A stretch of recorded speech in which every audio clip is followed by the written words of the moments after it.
You've tasted thousands of wines. You've judged numerous wine competitions. How has the Australian wine style changed over the last 5 years? I think you've probably got to segment the markets, slice it several ways. The commodity end of the market, supermarket, um, it's a convenience buy, and it's bought by people who wouldn't read a wine column for 1 year to the next unless they are marooned in a dentist's surgery or a doctor's surgery and there was nothing else to read. So that's one part of the market. And that really goes on. It's marginally affected by gatekeeper opinion, and it's things like the tsunami and Marlborough Sauvignon Blanc do penetrate into that market for sure. But then above that there is the fine wine market, and then segmenting it vertically, I think that the major change has been in the handling of white wines, and Chardonnay would be the most obvious example in Australia, where we've backed right away from oak. We have absolutely backed away from skin contact techniques like that. We're picking earlier, not because we want to reduce the alcohol as a prime objective. It's actually a byproduct of looking for flavours that are fresh and retaining natural acidity. And that does spread across the other varieties. I mean, it's a choice between crushing and whole bunch pressing. You get much less phenolic pickup out of whole bunch pressing than this can be with semi-on Riesling or whatever else. So that's been the white wine movement. Now, on the red side, you've got yet another factor coming into play, which has been the cooler regions steadily becoming more important. And those regions of themselves are giving opportunities for style that we once we didn't have. And Pinot Noir would be an obvious example of that.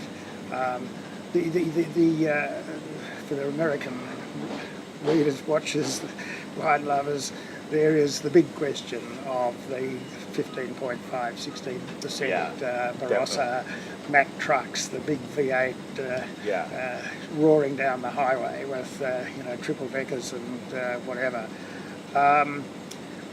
That's a difficult one. The market has said that it likes those wines, or a section of the market has, and I don't think that any winemaker anywhere should be so arrogant as to say, we will tell you what you will drink, because in fact one whole group of winemakers have done that throughout almost history, which is the French. And the French let Australia into the UK market after 85. We weren't even registering in 1985. And by 95 we're starting to take French wines out of the market at more, it is true, in the lower middle section, not the top end. The French has kept on saying, well, people will wake up. The Australians, they don't make wine, they make juice, they make wine for girls. They don't. It's not proper wine. And of course, they've woken up all too late. But no, that's not the way the world works. So, as I say, with these big alcohol Barossa wines, remember that Shiraz is an odd beast. It tends to dimple, and the berries become flaccid earlier in its ripening cycle than almost any other grape.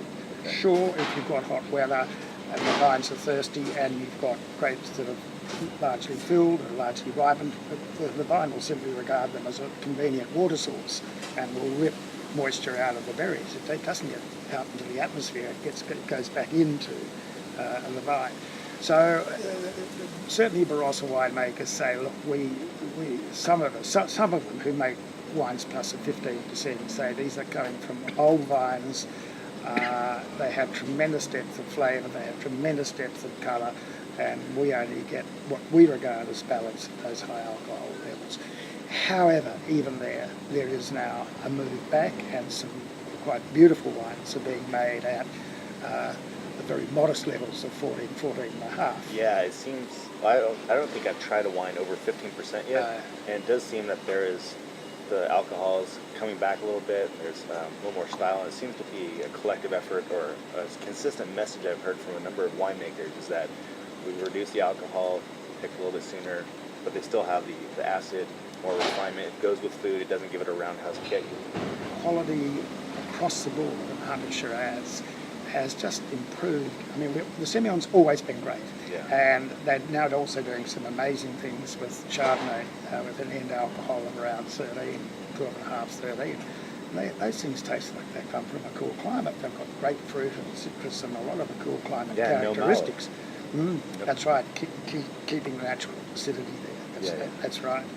But much the same thing has happened with Shiraz.